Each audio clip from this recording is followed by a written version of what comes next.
এবং সেই ফাইট দেখার পর আমার মনে হচ্ছে যে এই ফাইটটি সুকুনা ভার্সেস মাহোয়াগার ফাইট দেখেও সারপাস করে গেছে এবং এই সিনটি তো দেখে মনে হচ্ছে ফুল মানওয়া থেকে কপি পেস্ট করে দিয়েছে। তো বন্ধুরা ফাইনাল এখানে সোলো লেভেলিং এপিসোড 12 চলে এসেছে।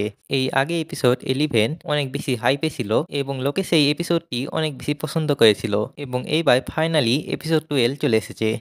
এই এপিসোডটা অনেক আগেই এসেছিল, আমি লেট করে ভিডিও বানাচ্ছি এবং জানি আমি সোলো লেভেলিং সিজন 1 এক্সপ্লেন করেছি, তবে সিজন 2 এ এক্সপ্লেনেশন এখনো আনিনি এবং আমার মনে হয় না যে এই বছর হয়তো আনা হবে। তবে যাই হোক, এক্সপ্লেন না করতে পারি, তবে আজ আমি solo leveling season 2 episode 12 review দিব।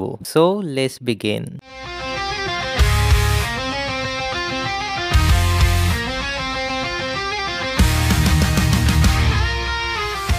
এপিসোড 12 এই বিষয়ে কথা বলার আগে সোলো লেভেলিং সিজন 2 এই কথা বলা যাক। তো সোলো লেভেলিং সিজন 2 এ মোট 3টি আর্ক কভার হয়েছে। একটি হচ্ছে রেড গেট আর্ক এবং আরেকটি হচ্ছে ডিমন ক্যাসেল আর্ক এবং শেষটি হচ্ছে জেজু আইল্যান্ড আর্ক। এবং একটি সিজনে এতগুলো আর্ক কভার করা সত্যি একটু চ্যালেঞ্জের বিষয়। তবে এখানে সোলো লেভেলিং অ্যানিমেতে মানওয়ার অনেক কিছুই কাট করে দেওয়া হয়েছে এবং সোলো লেভেলিং ফ্যান্স এই বিষয়টি মোটেও পছন্দ করেনি। তবে এই পরে আসছে জেজু আইল্যান্ড আর্ক এবং সত্যি কথা বলতে আমি মনে করেছিলাম সিজন 3 তে হয়তো জেজু আইল্যান্ড আর্ক কভার করা হবে, তবে এটা যে সিজন 2 এ চলে আসবে সেটা আমি মোটেও এক্সপেক্ট করিনি। এনিওয়ে, জেজু আইল্যান্ড আর্ককে নিয়ে ফ্যান্সদের মাঝে অলরেডি অনেক হাইপ ছিল এবং জেজু আইল্যান্ড আর্ক যখন অ্যানিমেতে দেখানো হলো তখন ফ্যান্সরা আরো বেশি এক্সাইটেড হয়ে গেল এবং এপিসোড 11 তো অনেক বেশি পপুলার এপিসোড হয়ে গেল সোলো লেভেলিং সিজন 2 তে এবং এটা ধারণা করা হয়েছিল যে এপিসোড 12 আরো বেশি এক্সাইটেড হবে এবং হয়েছেও সেটাই। এপিসোড 12 এ আমরা জিনভু এবং অ্যান্ড কিং বেরুইর সাথে ফাইট হতে দেখি এবং সেই ফাইটে অ্যানিমেশনও ছিল সেই লেভেলেই এবং সেই ফাইট দেখার পর আমার মনে হচ্ছে যে এই ফাইটটি সুকুনা ভার্সেস মাহোয়াগার ফাইট দেখেও সারপাস করে গেছে। হ্যাঁ জানি এইবার যে ফ্যান্সরা আমাকে গালি দিবে কমেন্টে, তবে ভাই আমি এখানে নিজেই অনেস্ট রিভিউ দিচ্ছি।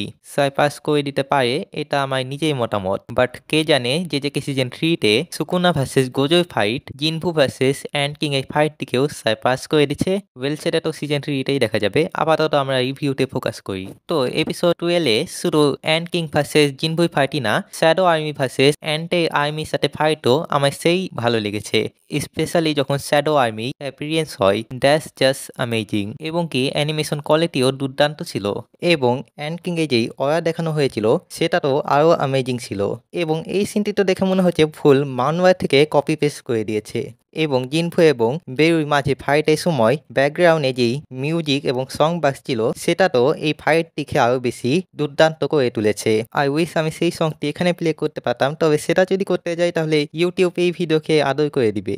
বাট এনিওয়ে, ওভারঅল সিজন 2 কিন্তু অনেক ভালোই ছিল, অ্যানিমেশনও দেখে মনে হচ্ছে ইমপ্রুভ করা হয়েছে এবং ফ্যান্সরাও সিজন 2কে অনেক পছন্দ করেছে। তবে আমার শুধু একটি মাত্র কমপ্লেন আছে যে সিজন 2 অনেক বেশি ফাস্ট শেষ হয়েছে আমার মনে হচ্ছে। মানে মোট 3টি আর্ক একটি সিজনে কভার করে দেওয়া একটু অদ্ভুতই বটে। আমার মতে সিজন 2 এ শুধু রেড গেট আর্ক এবং ডিমন ক্যাসেল আর্কই কভার করা উচিত ছিল, বাকি জেজু আইল্যান্ড আর্ক সিজন 3 জন্য বাঁচিয়ে রাখা উচিত ছিল এবং এটা করার ফলে মানওয়ার অতগুলো সিন কাট করতে হতো না। বাট এনিওয়ে, যা হওয়ার তা হয়ে গেছে, এখন আমরা কি বা করতে পারি, তাই না? তবে যাই হোক, সিজন 2 তাও ভালোই ছিল। সো এনিওয়ে, ভিডিওটি এখানেই শেষ করলাম। যদি আপনাদের এই রিভিউ ভিডিওটি ভালো লেগে থাকে তাহলে লাইক করবেন, শেয়ার করবেন, চ্যানেলে নতুন হলে সাবস্ক্রাইব করে পাশে থাকা বেল আইকনটি অন করে দেবেন। দেখা হচ্ছে পরের বার। আল্লাহ হাফেজ।